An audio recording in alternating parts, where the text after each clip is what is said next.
तत्व देखिएगा।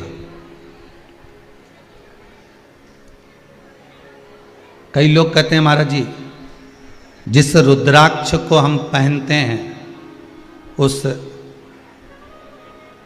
रुद्राक्ष को कहाँ नहीं पहनकर जाना चाहिए। 5 स्थान बताएं जहां रुद्राक्ष पहनकर नहीं जाया जाता। कितने स्थान हैं? 5। और रुद्राक्ष को 5 स्थान पर पहनकर नहीं जाते, पर रुद्राक्ष के लिए वर्णन किया गया है कि रुद्राक्ष कब कब उतार कर उसको वापिस अभिमंत्रित करना चाहिए। 5 जगह पहनकर नहीं जाना चाहिए और रुद्राक्ष को अभिमंत्रित करना मतलब सीधा अमावस्या के दिन, पूर्णिमा के दिन, शिवरात्रि के दिन, श्रावण महीने के सोमवार को, प्रदोष के दिन, ये दिन आपके शरीर में जहां पर भी रुद्राक्ष है, आपके गले में अगर आप रुद्राक्ष पहने हो, आपके हस्त कमल में आप रुद्राक्ष पहने हो, आपने अपने पास में कहीं रुद्राक्ष रख रखा है, तो उस रुद्राक्ष को अमावस्या, पूर्णिमा, शिवरात्रि या श्रावण का सोमवार या प्रदोष आदि इस दिन उस रुद्राक्ष को एक बार दूध में धोने के बाद उसमें थोड़ा सा सरसों का तेल अवश्य लगाना चाहिए। क्या होगा उससे? उससे होगा क्या? शिव महापुराण की कथा कहती है, महाराज रुद्राक्ष को दूध में धोने के बाद, स्नान कराने के बाद जल से स्नान कराया, थोड़ा सा सरसों का तेल लगा दिया। महाराज क्या मिलता है उससे? तो कहा उस रुद्राक्ष में बल प्राप्त होता है। कौन सा बल? जो शरीर के अंदर बीमारियां बढ़ती हैं, उस बीमारी को वो रुद्राक्ष धीरे धीरे समाप्त करना प्रारंभ कर देता है। पर एक और चीज याद रखना, जिस रुद्राक्ष के पानी को आप बीमारी के समय पर गलाकर पीते हो, उसमें सरसों का तेल नहीं लगाना।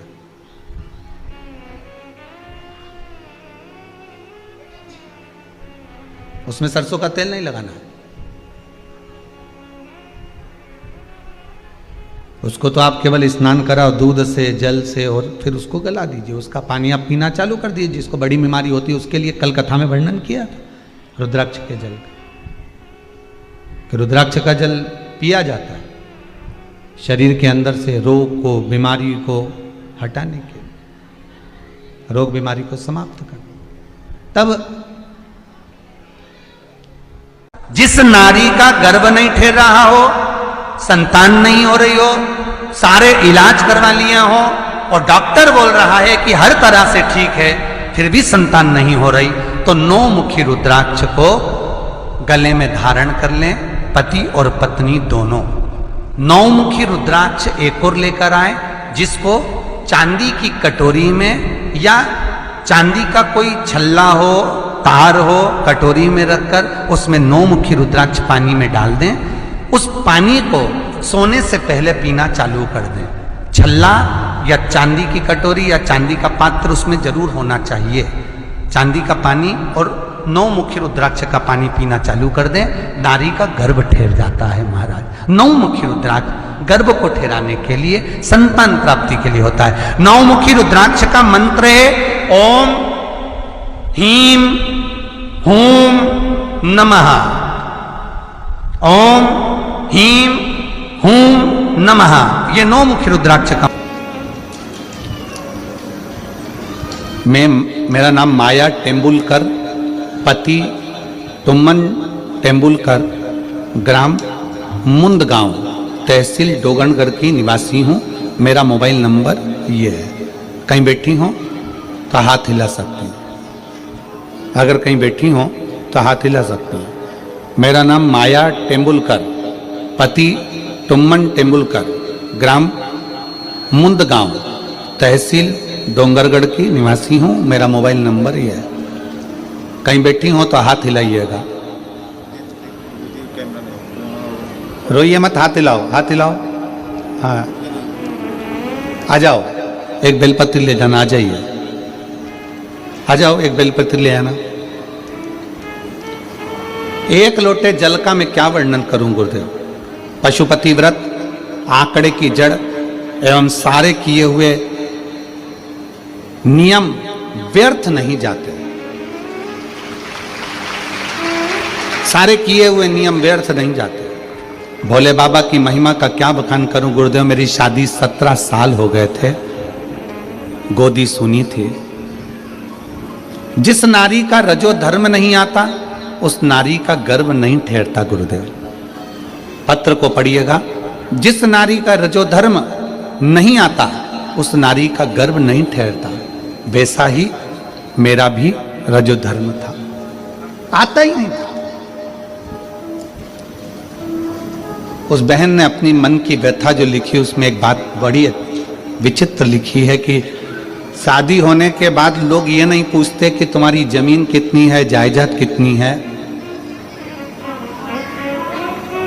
पत्र को देखिएगा थोड़ा। आजकल जमीन, जायदाद, धन दौलत कितनी है नहीं पूछते। पूछते हैं तो ये पूछते हैं कि औलाद कितनी है। गुरुदेव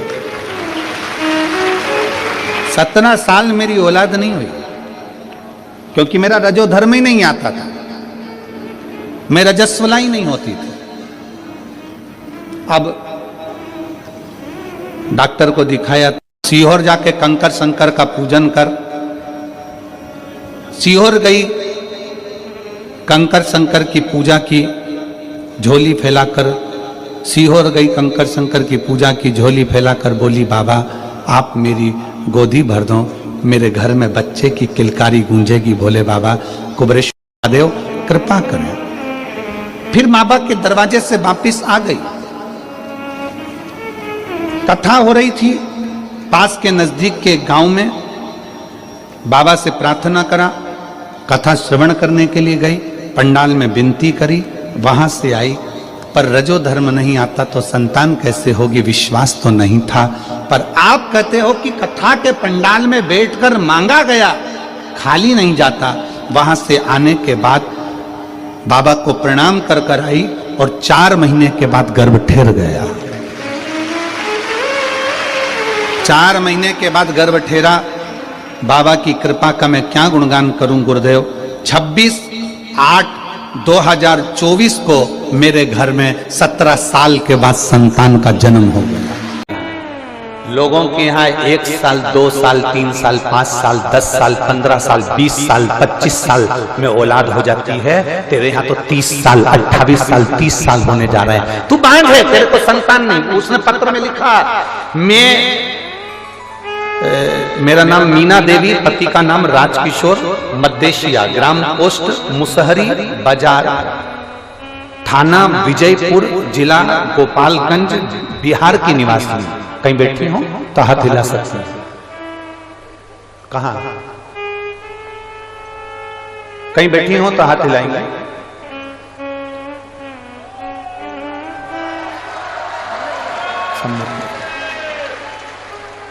ऐसा हाथ हिला दो। श्री शिवाय नमस्ते। आ जाओ। मेरा नाम मीना देवी, पति का नाम राजकिशोर, मद्देशिया, ग्राम पोस्ट मुसहरी बाजार, थाना विजयपुर, जिला गोपालगंज, बिहार की निवासी हूं। मेरी शादी को 30 साल के करीब में हो गए। संतान का कोई सुख नहीं। 1 साल, 2 साल, 5 साल, 10 साल, 15 साल, 20 साल, 25 साल इंतजार किया जाता है, पर 28 साल, 30 साल कौन इंतजार करे। मेरी जीजियों, आप इतनी संख्या में बैठी हो, ईमानदारी से बोलना, 28-30 साल शादी के हो जाएंगे तो औलाद का तुम्हें लगेगा कि हो सकती है कि नहीं हो सकती। सत्य बोलना, किसी डॉक्टर से मिलकर बोलना, किसी डॉक्टर से पूछकर बोलना कि 28 साल बाद शादी के 2 साल, 5 साल इंतजार करोगे, 10 साल इंतजार करोगे, 15 साल इंतजार करोगे, 20 साल इंतजार करोगे, क्या शादी के 30 साल इंतजार करोगे कि औलाद हो जाएगी 30 साल बाद में, कि औलाद हो जाएगी 28 साल बाद में, कि औलाद हो जाएगी 27 साल बाद में। सारी आज समाप्त हो जाती है। मैं आपकी कथा पहली बार सुनी, डॉक्टर के हिसाब से मुझे बच्चा नहीं हुआ। सारी दुनिया में ऐसा कोई बाबा नहीं था जिसके पास जाकर मैंने धोख न लगाई, गोदी ना भरवाई, मेरे गोदी में नारियल न झेला। एक एक देवी देवता के मस्तक झुक कराई, पर कहीं संतान का सुख नहीं हुआ। तब आपकी कथा पहली बार सुनना प्रारंभ करी और मंदिर जाना प्रारंभ करा। मैं कभी मंदिर नहीं जाती, बाबा को जल चढ़ाने जैसे ही जाती तो लोग कहते ये चल दी बांझन जल चढ़ाने के लिए। अब शंकर जी सुनेंगे इसकी, भोला भंडारी सुनेगा इसकी। इतनी गाली दी है लोगों ने गुरुदेव। मैं बाबा के पास जाकर बेलपत्र चढ़ाकर कहती थी तू मेरी लाज मत रखना, पर वो सीहोर वाला पंडित प्रदीप मिश्रा की लाज रखना। उसने कहा तू मेरी लाज मत रखना, पर वो सीहोर वाला पंडित प्रदीप मिश्रा उसने व्यासपीठ से कहा है कि जो मांगोगे वो मिलेगा। तो भले मेरे कहने पर मत देना, पर उसके कहने पर तो मुझे औलाद दे दे बाबा। लोग गालियां देते हैं, अपशब्द कहते हैं। गुरुदेव मैं बाबा का क्या गुणगान करूं। केवल मैं 3 महीना मंदिर गई, उसमें से 2.5 महीने बाद मेरे पेट में दर्द हुआ। तो मुझे लगा कि हमेशा पेट में दर्द होता था, वैसा ही पेट में दर्द हो रहा होगा। मेरे पेट में दर्द हुआ, जब दर्द बंद नहीं हुआ तब हम डॉक्टर को दिखाने गए तो डॉक्टर ने कहा कि आप गर्भ से हो। और मुझे बाबा ने ये 30 वर्ष में 28 से 30 वर्ष की आयु के ये शादी के इतने वर्ष बाद मुझे बाबा ने संतान का सुख दिया है। ये मेरा शिव है, ओ घड़ी है, ये शंभू है, ये त्रिकालदर्शी, ये कैलाशी है, ये ओघड़दानी। एक आस छोड़ दी। लोग गाना देंगे, लोग अपशब्द कहेंगे, तुमसे कहने वाले कहेंगे क्या शंकर जी पे जल चढ़ाना, क्या भगवान शंकर को बेलपत्र चढ़ाना। तुम सीहोर वाले महाराज के कहने में आ गए, तुम सीहोर वाले के चक्कर में पड़ गए। दुनिया के लोग ऑनलाइन आके बोलेंगे जल मत चढ़ाओ, बेलपत्र मत चढ़ाओ, श्री शिवाय नमस्तुभ्यम मत बोलो, ये मंत्र कहीं नहीं लिखा, ये मंत्र ऐसा है, ये मंत्र वैसा है। दुनिया के लोग इतना ताना देंगे, इतनी गाली देंगे, इतना अपशब्द कहेंगे, इतना कहेंगे, पर तुम्हारे ऊपर निर्भर करता है। अगर तुम जैसे अपने पिता पर भरोसा करती हो, अगर तुम महादेव पर भरोसा करोगी तो कभी नहीं डूबोगी, निश्चितता। आप महादेव पर भरोसा करो ना, आपको सीहोर वाले से कोई मतलब नहीं है, हमसे कोई तुम्हारा संबंध नहीं, कोई मतलब नहीं आपको और हमारा। आपका और हमारा संबंध तो केवल इतना है जैसे दूल्हा दुल्हन की शादी में पंडित जी आके बैठते हैं, हाथ मिलवा देते हैं, कन्यादान करवा देते हैं, फेरे डलवा देते हैं, संबंध हो गया। अब तुम पति की पति पत्नी का, उसी तरह हमारा काम केवल 7 दिन की कथा में 7 फेरे डलवाना है इस आत्मा के परमात्मा से। तुम शिव के शिव, तुम्हारा बाकी का हमारा काम करता है। जिस जगह पर जाकर हम कथा करते हैं, जिस जगह पर जाकर भोलेनाथ जी स्वयं कथा का वाचन करते हैं, जिस जगह पर ये शंकर कथा को श्रवण करने के लिए बैठते हैं, और जिस जगह पर शंकर कथा को करवाते हैं, वहां कोई दूसरा नहीं होता। वहां सीहोर वाला महाराज कुछ भी नहीं है, वहां तो भोलेनाथ करवाने वाला। रात भर से आप लोग आ रहे हो, रात भर हो गया, पूरी रात पंडाल के बाहर जनता रोडों पर सोती रही, पूरे बाहर सब।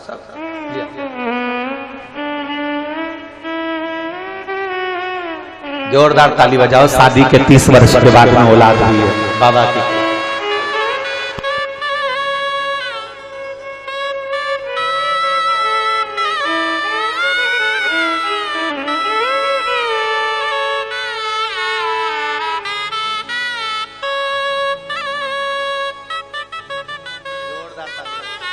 जोरदार ताली बजाओ एक बार।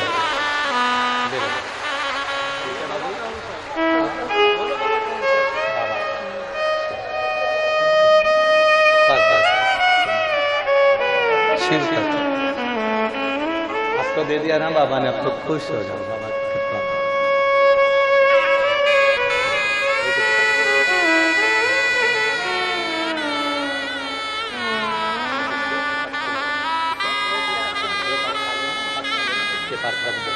खिलाना नहीं, ठीक है, रख लो।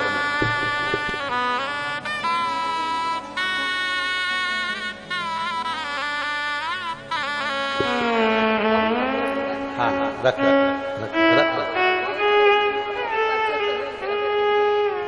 अब तो खुश है ना, लोगों के मुंह तो बंद हो गए बस।